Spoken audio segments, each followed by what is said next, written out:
Hey guys, welcome to another video on the Inside Spurs channel. Happy Tuesday morning. Hope you're well, hope you're looking after yourself and you're looking for a good day at work or whatever it is that you're doing today. Got a good little video here around Al Ittihad's winger Jota, the Portuguese man, the former Celtic winger himself. Got some updates around two different sources, you could call them, tiered sources, around Spurs' interest in Jota and what that might look like as well, which I think you might be a little bit surprised on. So we'll jump in. Just say, if you're new, welcome. Hit me with a subscribe. That would be very much appreciated. There we go. I know you did it. And let's jump in. And I'm going to start with the one that I initially saw. Now, I'm actually going to put in the initial page that put in the sourcing, the person that commented on it towards the person, and then the person actually answering it. And it was on the Spurs Watch. It's a Twitter page. You'll if you go on Twitter, it's there. It's good. It's a good page. And basically, it came from Paul O'Keefe regarding the forward targets in January, and he said, "I think they'll go for Jota if a deal can be done." Okay, you could potentially look at that as quite a vague thing to say, but I don't think it's shocking, and I don't think it's not founded. I think that is something that has some substance too. Now, Paul O'Keefe's, by the way, been spot on a lot as well, so I'm not going to say that he's wrong or anything. Not by any credible idea that I would ever say that. But then someone commented about saying, have you said this? And he actually commented himself saying, yes, fully expect to look into him as an option.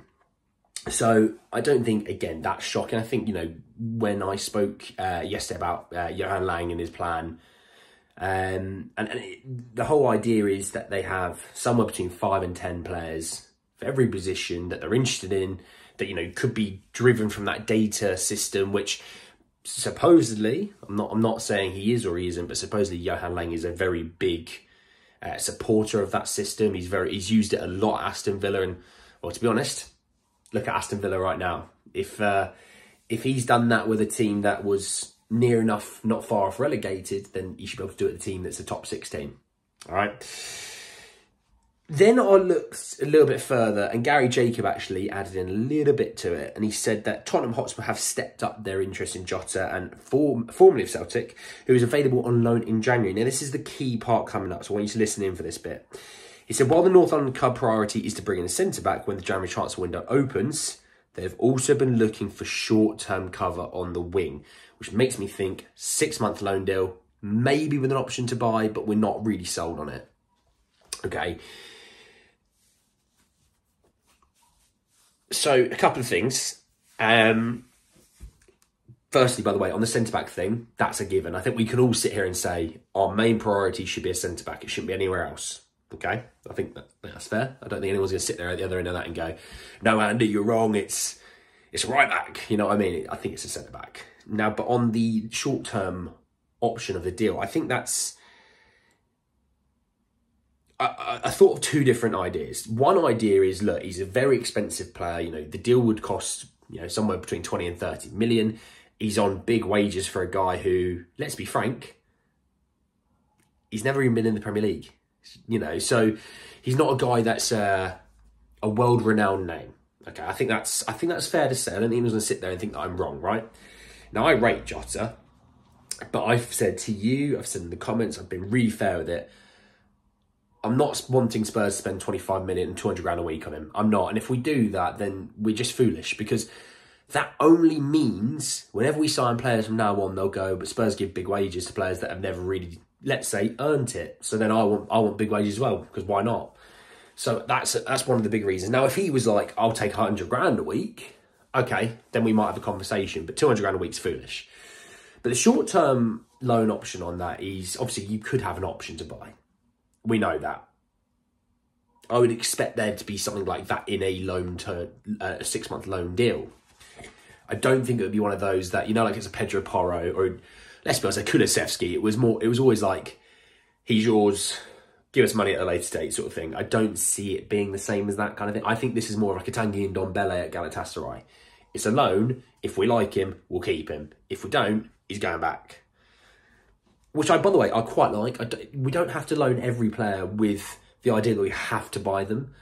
No other team does it with Spurs, so why should we do it with them, But the other idea makes me think he's not near the top of the list.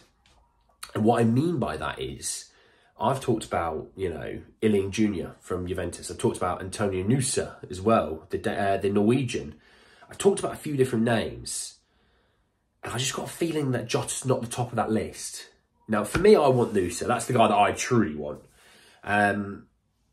He'd probably be one of the more expensive deals, though, because Jota, I think Jota would be the most expensive if you factor in wages, right? But I think Nusa would be the most expensive in terms of like the initial sum, because I mean they're wanting like 30 million euros, and I mean I'm not gonna slag anyone off for wanting a certain amount of money for a certain amount for a player, because that's their player. They would value their player, and it doesn't mean their value translates to everyone else. That's why you have negotiations, trying to work out to a value where everyone is happy.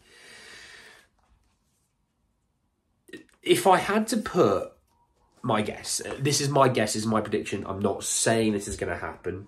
I know a few of you know that I've been quite right recently from the start of this season about predictions and signings and things like that. My prediction is, and this is, and I talk about Lang, and I talk about McKenzie, I talk about Levy, I talk about all these people. There's one name I haven't really spoken about when it comes to transfers that we all know.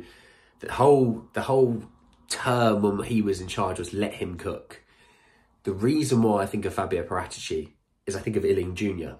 Juventus, they're available for a transfer of the player. They've got financial fair play issues that they want to use. They might even say, let's put him in the Højbjerg deal. That's where my thinking is. It doesn't mean that's what I want. I'm just saying that's where my thinking is, because they want Højbjerg. They need Højbjerg. Obviously, with the Fagioli and the Pogba situation in midfield, Rabiot going probably in the summer, they're losing 3 midfielders off the bat. They've got midfielders in the club, we know that. But, like, you know what I mean? Let's even look at it in the summer when Fagioli's back. Okay, you got Fagioli, but you lost 2. You need to replace them. Højbjerg would slot in, right?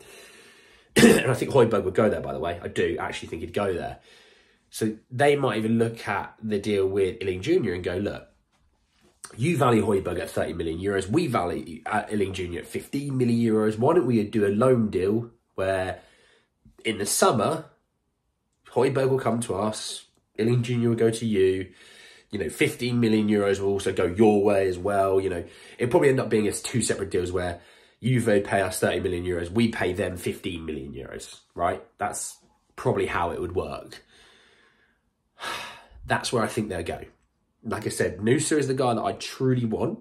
But if the data or anything like that, or Ange, because you know what I mean, Ange has to have that conversation to see if you're genuinely interested in being here, not just that you want to leave your club. If he speaks to a Nusa and he just wants to leave his club, or he speaks to an Illing Jr. he just wants to be at his club. He just wants to leave his club, and Jota's like, no, I really want to be at Spurs. Then they're going to go Jota. That's the way it works. You know, Ange has already said, I'm not taking someone that doesn't want to truly be here. Which I don't think any one of those 3 would say, I don't truly want to be there. I think they'd all say, yeah, I'd want to be there, you know. But hey.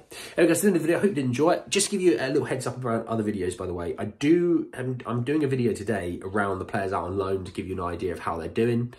The general gist of things around them, you know, what might happen come the end of their loan deal, that kind of vibe. So give you a bit of an idea. And I'm going to try and do one, you know, every few weeks, a month or whatever, just to kind of give you an idea. But anyway, liking this video, drop me a comment on the whole Jota situation, you know, let me know your thoughts and feelings. Subscribe to the channel if you're new and hit the bell notification for more. But anyway, guys, to the end of the video, and I'll see you all very, very soon. Take care, guys.